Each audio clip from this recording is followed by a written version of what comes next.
rien ne bouge. Le monde avance, mais l'Afrique, la Guinée, la Côte d'Ivoire, le Togo, le Cameroun, tout ça là, nous on reste calés. Nous pas bouger, mais nous savoir pleurer, nous savoir mendier. Dernier et fier de l'être. J'ai regardé un documentaire en 2 parties avant-hier intitulé Décolonisation de Pascal Blanchard et David Cornbroza, ou je ne sais pas comment on prononce son nom. Je crois que nous sommes beaucoup à l'avoir vu. En tout cas, j'ai été taguée de partout, sur Facebook, Twitter, YouTube, Insta, WhatsApp, Telegram, etc. à ce sujet. Au-delà de la mise en lumière, de l'arrogance, de la brutalité et de la violence de la France qui sont gravées dans son ADN, j'espère que vous êtes nombreux à avoir fait le constat suivant.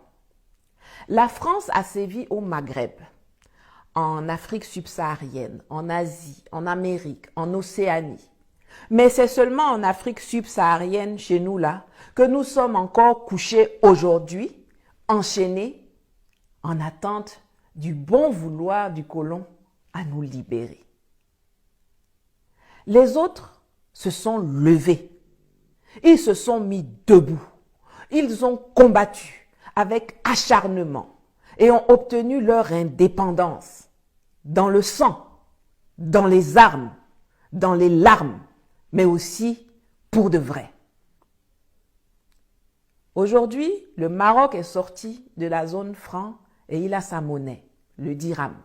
L'Algérie est sortie de la zone franc et elle a sa monnaie, le dinar. Le Cambodge, le Laos, le Vietnam sont sortis de la zone franc et ils se développent très bien depuis qu'ils ont mis fin aux liens coloniaux avec la France. Mais nous, on est là, on est dedans.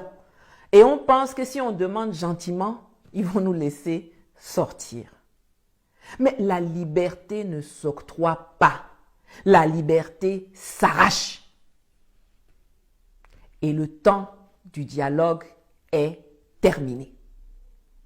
On ne peut pas attendre que notre tortionnaire ait pitié de nous et nous lâche la grappe.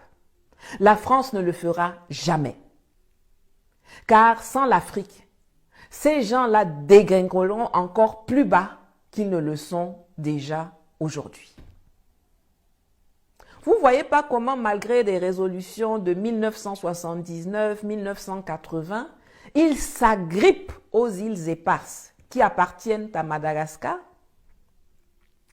45 militaires français répartis sur 3 des 5 petits bouts de terre d'à peine 40 km² dans l'océan Indien, 45 ploucs de la Légion étrangère française narguent 27 millions de Malgaches et pillent une zone économique de près de 640 000 km², riche en pétrole, en poissons, en biodiversité. Nous devons fracasser la colonisation. Il nous faut montrer à la France et au monde notre détermination à le faire. Et le meilleur moyen pour cela, c'est de déboulonner ces relais à la tête de nos États et de les remplacer par des patriotes.